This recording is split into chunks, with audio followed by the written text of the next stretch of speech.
we had an interesting day yesterday in that we were able to talk about some of the technologies and cultural shifts that are taking place in the beverage industry.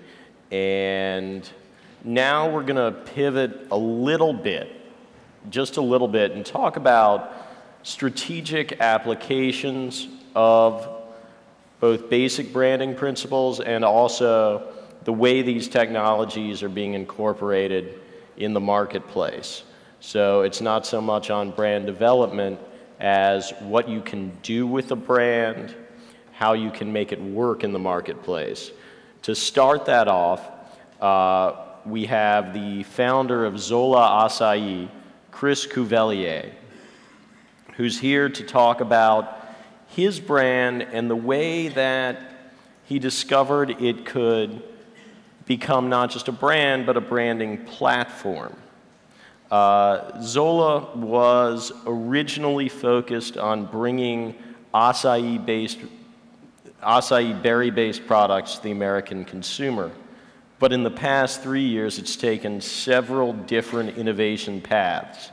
It's the product of a need to grow during a window of consumer disengagement from acai, and the strength that Chris discovered in the brand has been able to help the company not just weather the storm, but come out stronger on the other side. So please welcome Zola CEO Chris Cuvelier.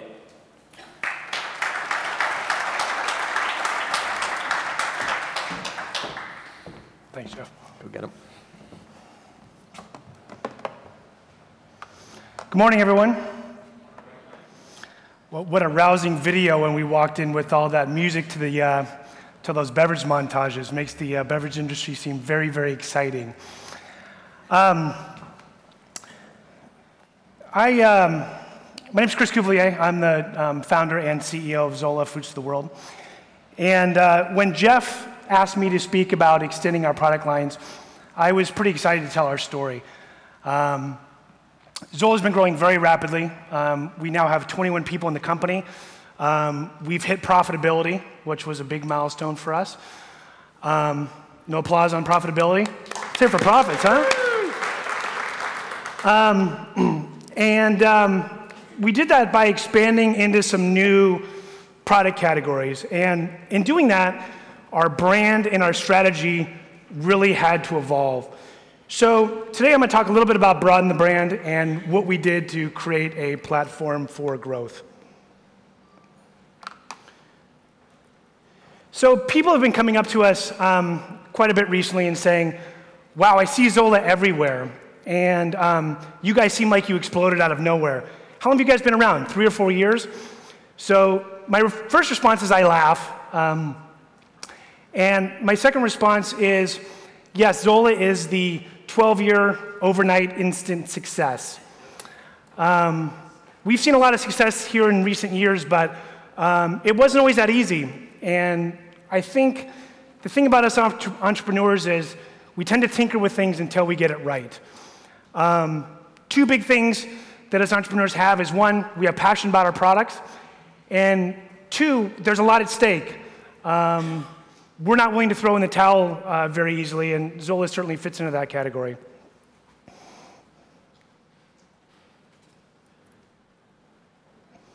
Let me get the technology going here. So Zola started in 2002 with as a single ingredient company, which was acai from Brazil. And between that time and now, we extended into several different product line innovations. And not all of those were successful. And a lot of people don't really like to look at the failures, but we kind of applied a philosophy my dad taught me, which was you win when you lose if you learn, and fail forward fast. And so I'm going to go back and show you some of the things we did that have really shaped our company and where we are today. And today we're playing in 2 product verticals. We're playing in acai, and we're playing in coconut water. And we've worked very hard to come up with a solid positioning and come up with a good, solid strategy. So this was our first original SKU back in 2002. It was a 11-ounce Tetra Pak. had a very authentic design, and we were very much focused on the natural foods market.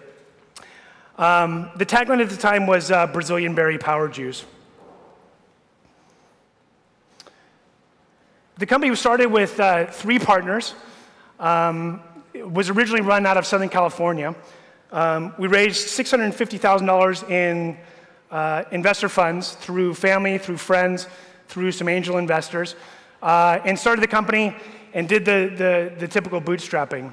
And if you fast forward 3 years, our sales didn't meet expectations. We were burning through cash. We weren't able to take salaries. And so my 2 partners weren't able to sustain the business, so I was the one left standing. We moved the business up to San Francisco in my 949 square foot condo in San Francisco.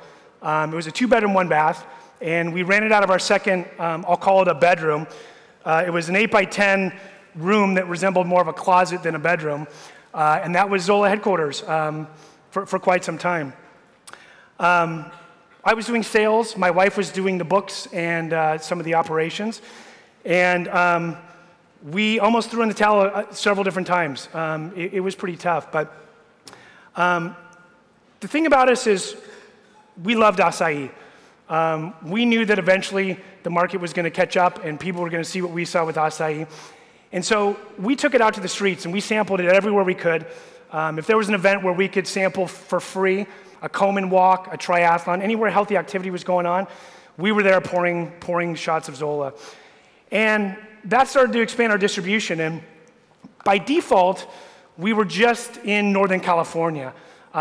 Nothing really to do with strategy. It was just our distribution had gone into Whole Foods and some of the other natural food stores. We were in some of the regional grocery stores. And so the sampling did a lot for building our velocities. We sampled at events and we sampled in-store at the point of purchase to really drive those velocities. And so if you look after the year 4, we'd exceeded $1 million in revenue. So we were starting to get some traction, again, in a very tight market. The acai category was growing, and we needed some more capital to scale. So we partnered with Immigrant Capital out of New York. They were our first institutional investor. In September of 2006, we got our first $1 million tranche. It would not be our last. And we started to grow the business. We took that money, added headcount, added 2 new SKUs. We did an acai pineapple, an acai blueberry to expand our brand banner. We cleaned up our packaging a little bit, made it less busy, and focused on the iconic samba dancer. And the tinkering began with the brand. So our original package was Brazilian power juice, and we switched it to be more product-centric and switched the tagline to acai power juice. And in that time, we were in Tetra Pak, and Tetra Pak didn't have the innovations they have today of the screw top. And opening that pull tab, we had consumers that were spilling on themselves quite a bit. So we actually switched to a PET bottle with a resealable cap. Again, we tinkered with the packaging. The samba dancer we found from consumers was polarizing, so we brought forward our scary Jaguar. In fact, looking at this packaging now, it's a little bit scary to me. Thank God that we've evolved. And we kept tinkering again with the tagline. So we went from acai power juice, and we brought back in the concept of Brazil, and we switched the tagline back to Brazilian superfruit juice. The last bottle was a hot fill bottle, and we realized that aseptic processing was going to be gentler on the product and would improve the quality. So we switched from a hot fill co-packer to an aseptic co-packer. The quality went up, and the packaging changed based on bottles they could run through their system. At this point, the category was growing. There was a lot of acai brands coming into the space, and we decided that we wanted to be that authentic brand. And as you can see on our packaging, we took that pretty literally. We put a map of Brazil right on the front package. We did a very literal interpretation of the acai palm tree. And we shortened from Brazilian superfruit juice down to Brazilian superfruits. And this was really a nod to looking forward because I'd spent a lot of time in Brazil working on our supply chain, and there were some other pretty cool fruits down there. So As we looked at where we could take the brand, one of the things we started thinking about was maybe we could extend the brand down the Amazon. So in 2008, that's what we did. We took fruits like cupuaçu, graviola, acerola, some fruits that a lot of people really hadn't heard of, and we did a line of 4 Brazilian superfood smoothies that were functional. And we took that concept right to Whole Foods. They loved it. It was innovative. It was new and different. And Whole Foods tends to gravitate towards things like that. So all of a sudden, we were sitting there with a national authorization and actually a plus out into all divisions. And there were 2 issues with that. One, because of the plus outs, we lost space on our core acai line, which hurt our core acai sales. And second of all, we really didn't have the infrastructure to support the brand in all those different divisions and really manage the shelf. So about the same time, we had done a little bit of business with Costco in one region, and a division came to us and was looking for a mango juice with some increased nutritional benefits. And so we started thinking about that and said, you know, this could be an interesting opportunity. And down in Brazil, there was a fruit called caja. And caja is a small orange-yellow fruit, high in vitamin C, high in beta-carotene, very good taste, sweet, a little bit of an acidic note on the back end. And we thought this would be a great product to mix with mango and do a blend. So we built the product, dropped pallets on the floor, and started sampling. And the product did pretty well when we sampled, but did not sell at all when we weren't sampling it. And so the key lesson that we really took away was pioneering a brand new fruit with zero awareness was very difficult, was going to take a lot of time and a lot of capital, and we had neither. We decided that we were going to focus inward and really focus in on our core line.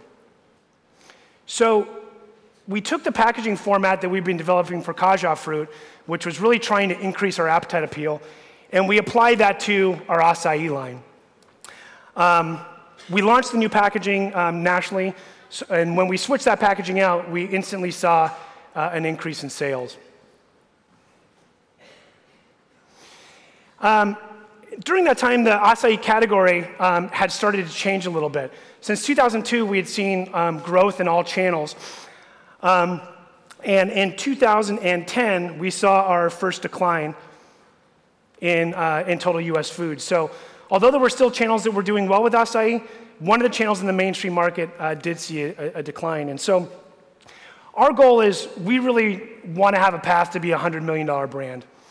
And we started to realize that if we were a single ingredient company and we're just doing acai, we might not be able to reach that goal, and that we really needed to expand. So we started thinking about a product category that we could extend into.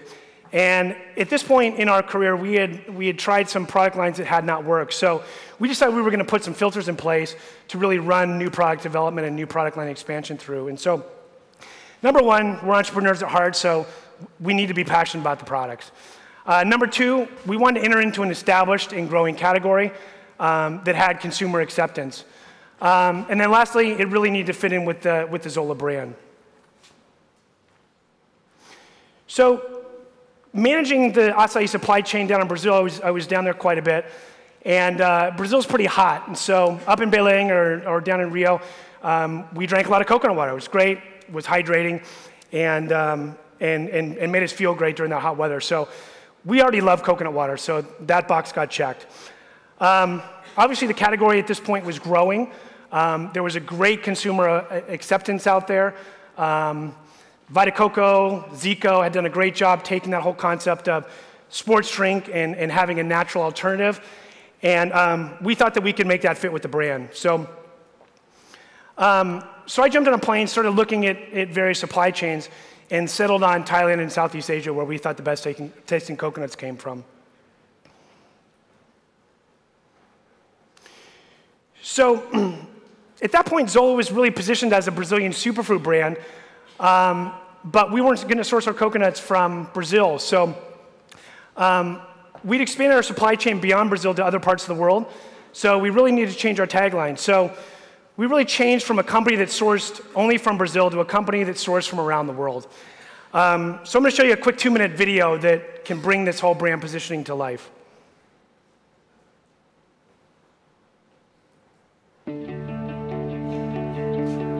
So my approach at Zola has always been to go there. If you want to do the best, you have to see it for yourself. You can't be sitting in an office somewhere, picking up the telephone saying, send me the best coconut water, send me the best acai. You've got to go there, you've got to see it, how it's grown, see how they harvest it, see how they crack a coconut or pulp acai, and taste it, touch it, feel it, and experience the whole thing to come back and say, this is truly the best. And for us, it's all about doing things right. When I started Zola more than 10 years ago, we started with a really simple idea. We found this amazing fruit from an amazing location called acai in Brazil. And we were going to go there, learn everything about it, and bring this amazing fruit to the world. And that's what we did. And that's, to me, what Zola is all about. And today we're about fruits of the world. We've expanded beyond Brazil, and now we're going to find the best coconuts. How do you go for a coconut right now? I've tasted coconuts from the beaches of Brazil to the jungles of Mexico, and I'm telling you, the best tasting coconuts, they come from Thailand. There's so much water and so much heat in Thailand that you have everything from the right variety of coconut, the right growing conditions, the right amount of sun and water, and so you wind up with the perfect, sweet, crisp, clean tasting coconut, and it's the best I've tasted anywhere in the world. I mean, for me, I always wanted to start a company where I believed in the product, and I had passion about the product, and it was a product that I would drink every day, or I was proud to say, drink this. Like, people are starting to realize that these fruits from around the world taste great, they make you feel great, they have these nutritional benefits that help you live life to the fullest. And for me, that's what it's all about, getting out there, feeling great so you can do what you love to do.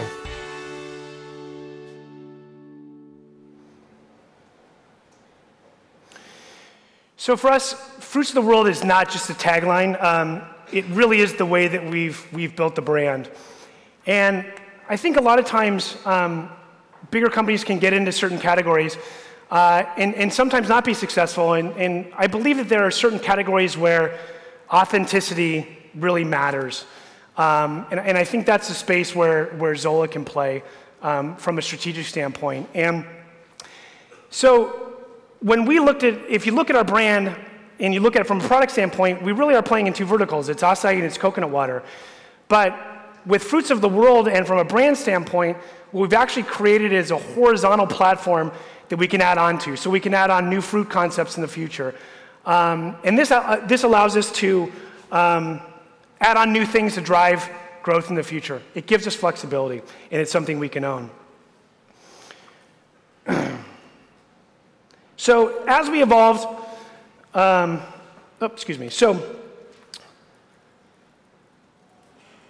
in 2012, early 2012, we launched coconut water in a can and the 1 liter with the screw top. And earlier this year, we launched the coconut water with pulp. Sales have been very strong. And so from a brand standpoint, we tinkered with acai until we finally got that packaging right. And although the category is down in certain channels, our sales are growing. We've shed things like Brazilian superfruit smoothies that weren't performing. We've shed things like Kaja juice. And this allowed us to really get into a new category. So today we have a delicious family of products that are under the Fruits of the World umbrella, and we're out executing our strategy, which seems to be working very well. And there's 5 things that we really think are the key to success in this. Number 1 is products and packaging. Number 2 is strategy. Number 3 is team. 4, funding. And number 5 is brand positioning. I'll take you through each one of these quickly and how we looked at it. From a products and packaging standpoint, Zola's really been about great taste. That's really in our DNA. So great taste with it was definitely a prerequisite for us. From a packaging standpoint, it needs to work for us on shelf. We tried to bring the fruit forward, get some appetite appeal in there, and really focus in on those functional benefits. And then our brand obviously connected those 2 product lines and made that a family. From a strategy standpoint, we had existing distribution with our acai, so we were able to roll coconut water right down into that distribution channel, which helps grow sales quickly. We really took our mile-wide, inch-deep distribution model and changed that drastically. We focused in very much by region and by channel, and that worked very well. In doing that, we had to say no to a lot of opportunities. We had a $1 million opportunity for an in-and-out program with a very large retailer, and we said no because we felt like after we went in at a heavy discount, got the consumer liking the product, it wouldn't be there for them to buy again, so we actually declined that. And we're in there now working on that same customer with a longer-term sustainable program. So I think for us, saying no has been paramount in some of our success. The next is team. Launching 2 different product lines in 2 different supply chains there's a lot of managing. And if you were to look at Zola in 2010 and look at where we are today, we're a completely different company. We have a 5-person exec team. It's Matt, our COO, Kirsten, our VP of Marketing, John, our Creative Director, Laura, our VP of Finance, and myself. We all bring different things to the table in terms of experience and ideas. We have advisors and board members that have been very helpful in being sounding boards for us. And our philosophy internally has really been to own it. So everyone in our company owns their job, owns their role. We have trust within the company. And so with 21 people, we've been able to handle quite a bit.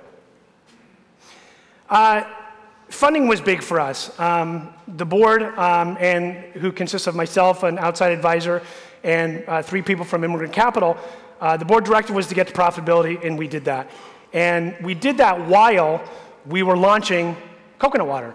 And so for us, we had to be very creative, not buy too much inventory, start small and grow, and really work within our financial constraints. And that worked really well. And from a board standpoint, we really tried to communicate with each other of saying what's important as the investor, and we really set expectations on what we needed to make this successful. And Immigrant was very supportive with that. The last thing is brand positioning, making sure you have a license to play. I think because the way we approached acai gave us the license to play in these other fruits from around the world and really be around sourcing. And I think we really realized that one of our core competencies was not just Brazil or a country, but sourcing products really, really well. I think lastly, it's do what's right for the consumer. I think we were launching Cajá fruit, or Cajá juice, and these Brazilian superfruit smoothies because we thought it was a good extension for the brand, but we really forgot about the consumer and what they thought of those products. We thought they were cool. We thought it fit within the Brazilian superfruits halo at the time, but didn't really gauge what the consumer would think well enough, and I think that was a mistake early on. So we've learned a lot over the past several years. We've taken a very disciplined approach to fusing innovation, good business decisions, and strong execution. As I mentioned earlier, we want to take the brand to be a $100 million brand, and I believe we're on the right track to get there. Thank you very much.